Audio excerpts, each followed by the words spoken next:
I'm really interested in challenges. I want to play characters that I don't know if I can do. I need to feel that kind of walking on a tightrope. I find that really exciting, and I think that it's the only way that I can keep interested, and therefore I hope an audience can keep interested in the films that I do. Everything you do as an actor ends up taking you somewhere else. I think all of the emotions that you have to go through, whether it's like loving a girl or laughing outrageously at something hilarious, or everything I've ever done in a film, it requires this getting to some sort of emotional reality that is contrary to the actual setting that you're in. I feel very lucky that I get to play characters that are so complex I can't help but love them because they feel real to me. But that's most of the roles that I've gotten to play, and you love them because of their flaws, not in spite of them. You have to just sort of feel it out, and take the chances. And if you feel like on some level it's grounded in some sort of reality, that's really the most important thing. I know that sounds like it might be an oxymoron, you're doing this crazy broad character that's grounded in reality, but it is important to understand where the character is coming from, what his motivations are, whether it's jealousy or insecurity or whatever it is. And then you just sort of go with that and try to play these crazy big moments in some sort of real way. My job is trying to play a character that will convince people that I'm that person. If you get a wonderful script like we did on this, that's not quite so hard to do, because it's a ready-made story for you, and all you've got to do is to make people believe that you're that person in that circumstance, like any part you play. My preparation is always pretty much the same, regardless of whether it's, $150 million film or $1.5 million or whatever it may be. I've got to do a lot of homework, and I've just got to be well equipped when I come onto the floor, and I want to come onto the floor with ideas. And I want to also be well prepared so I have the ability to have a freedom to explore any avenue on the day and have fun. I think it's always really helpful to just incorporate anything that's happening in life into your work. Obviously in a way that makes sense, but I think acknowledging it and sort of threading it into what you're doing is always helpful. Being an actor is the first thing that I remember wanting to do in life. I remember at 14, 15 years old, watching some classic films, spending months and months watching all the great classics, all the great performers of the past, and being so incredibly inspired by them and saying to myself, one day I want to come close to doing something that good. So I think that thirst or that drive to just achieve what I believe is something as good as, those heroes that I have is what continues to make me want to do this. I always get really excited about finding a character that has a really great, strong background to them, And that's not to say that, the girl next door can't be interesting. It's just very often she hasn't been portrayed in that way. And I'd love to see that, because it's such a kind of default thing to just make her kind of cutesy and stuff, but it'd be great if it wasn't that way and if you could really add a backbone to her. And that's what I feel like I've been very lucky with the characters that I've played, that they've kind of come my way, and that it's really just given me something to think about, because you're just going to get lazy otherwise. If you don't have anything to think about, you're just going to get lazy and you're just going to start pulling moves that work, Every single character an actor takes on, they need to treat that person as if they were real, in order to feel the correct amount of responsibility for their existence, because your job is to create a real, live, breathing, full, rich, multifaceted, convoluted, complex person, and that's very difficult to do if you don't care about that person. When you get a chance to feel really emotional in something, it's very cathartic. Or you get to be angry, it's great. It's all those emotions that you're not allowed to show in real life. You've got to be sort of in check, and it's beautiful to be able to let rip.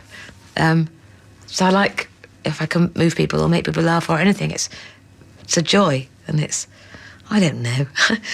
I really love it, and I hope I get to do more of it. I get out of the car in the morning and I go, don't run, it looks silly. Just walk to your trailer. Because I love it. And I'm allowed, for whatever reason, to do those movies and do those huge movies which you grew up wanting to do. You know, that's what I grew up when I was 6 years old. That's what I wanted to do, is make big movies. But then I can, go off and make Shifty with Iran Creevy, or Joe Wright's Hannah, and I'm very lucky, because whenever I'm getting slightly frustrated with one medium for whatever reason, I get to go and do something which is the other way, which seems to work really well for me. Action movies are, I think, even more fun to make than to watch for me, because I'm involved in them. So the stuff I learn and the stuff I have to do is just incredible. I could never do it in my real life, because it would never come up to that. But I think, yes, it's wonderful. Our body is a wonderful instrument. We can express so much with the body language, the face expressions, and in so many moments in life, we don't really need to talk. It even exists. There are books about body language, but it's an interesting story. It's an interesting thing to explore as an actor too. I call acting 3D anthropology, or archaeology, in a way that your actors are sort of out there digging away at sort of in the mine shaft of the collective emotions of human beings across, like, the present and the past and history. And the actors kind of have to bring back their findings and put them in, as it were, the glass case of a motion picture. When I read a script, I'm looking at pretty much two things. One is if the writer thought about the character and that the character could possibly exist outside of the script, as opposed to just being used as a pawn for a story. And then the other thing I look at and wonder is if I could do something with it and bring myself to it and make it something that would be entertaining to perform. Because I suppose that the most entertaining things to perform is probably the most entertaining to watch. In order for me to feel strongly to sign on to something, it's two things. It's what the film represents as a whole, which sometimes changes by the time I see the movie again. I go, oh, it's a different message, but it doesn't matter. It's the feeling, the intention that I have going into it as the bigger picture of the project.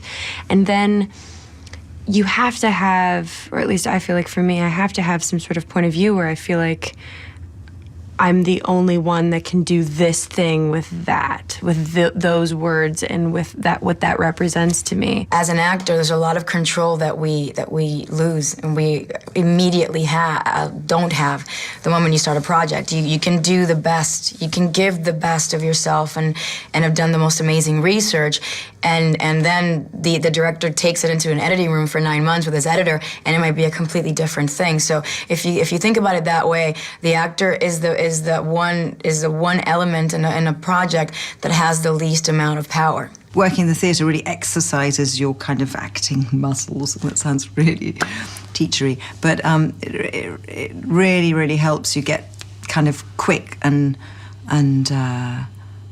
direct in finding out what characters are like. And because on films you really don't have the time, and as I was saying earlier, you have to really find very quickly you do 5 takes, and each take should be, I like to do things differently. In fact, it's not that I like to do things differently, I am incapable of doing anything the same way twice, which creates a bit of a problem sometimes, because some directors don't like it, they want exactly the same thing, and I can't really do that. So warning to all directors, if you want the same thing twice, don't hire me. My whole life I've wanted to travel, I've wanted to tell stories, and I'm fortunate. I feel fortunate because I get to do something that I love to do. And to be able to travel the world, and it gives you, it does help as a human being, because you're living in, and as an actor I get to try and understand and learn many different things of life and different trades, and it gives you great perspective on the world, on life, on people. And I don't think you can help but grow as a human being.